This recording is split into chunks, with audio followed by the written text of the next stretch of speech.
in New York to check out Nintendo's Wii event. And as you can see in front of me, I have the Wii.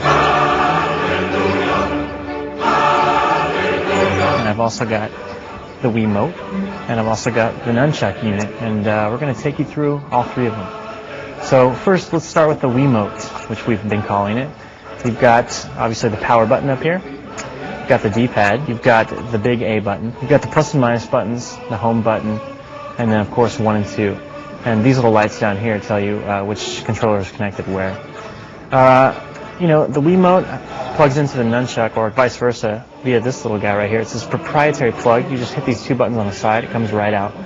And you can see right here, it's Nintendo's own little thing. Pop it in, like so. Clicks in, good to go. And the back of the unit, you've got, of course, the B trigger, which you'll be using for almost every game out there.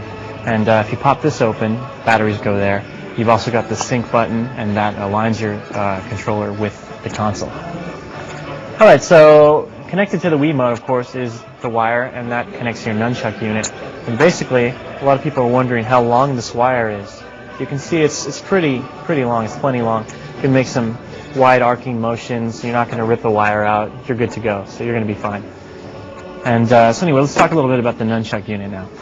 This here is basically for your a lot of movement in games. You're going to be done with the analog stick, and especially in first-person shooters, first-person adventures like Metroid. You've got these buttons here, Z and C, respectively, and they basically, in a game like Metroid, you'll be using your morph ball, and you'll also be jumping. So that works out pretty well. So we've talked about the controllers. Let's talk a little bit about the console itself. So we're going to have an up-close shot of that, and it is right here next to it. So move these out of the way for a second. Bring the old Wii into view. So of course you've got the power button, you've got the reset button, and down below you've got the eject button. That'll take out both GameCube and Wii optical discs. It accepts them both, no problem. The front flap, which used to be called the mystery flap because nobody knew what was inside of it, actually houses an SD card slot and a synchro button, which you'll use in conjunction with your Wiimote. You flip open the back battery pack, and there's a synchro button in there too. You press them both, you're all lined up and ready to go. You only have to do it once. So that's done.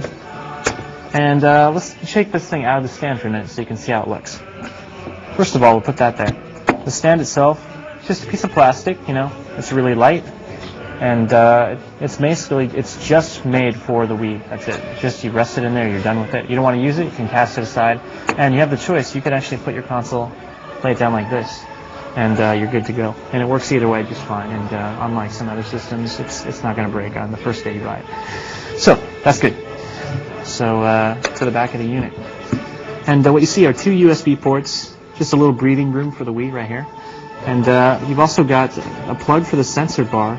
You've got a multi-AV out. This is going to handle composite. It's going to handle component, and it's also going to handle S-video.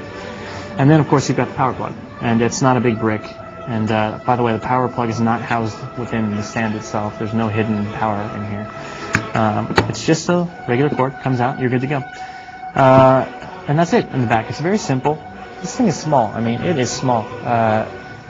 Really, Nintendo, when they compare it to the size of 3 DVDs, they're not kidding around. And finally, then, you've got the GameCube flap. And this is basically, depending on where you have your console, if you've got it this way, it's located on top of the unit. And if you've got it laying on its side, obviously, it'd be over here. So, what's in here? Basically just 2 memory pack slots, 4 GameCube controller slots. And that's it. That hooks you up for GameCube. You're all set. You can do whatever you want. You can play Legend of Zelda Twilight Princess 3 weeks after the Wii version hits, and not quite as good. So if you want to do that, you can do it right there. And that is pretty much a breakdown of the Wii console. It's a glorious, beautiful little machine, and we can't wait to get it in our dirty little hands come November.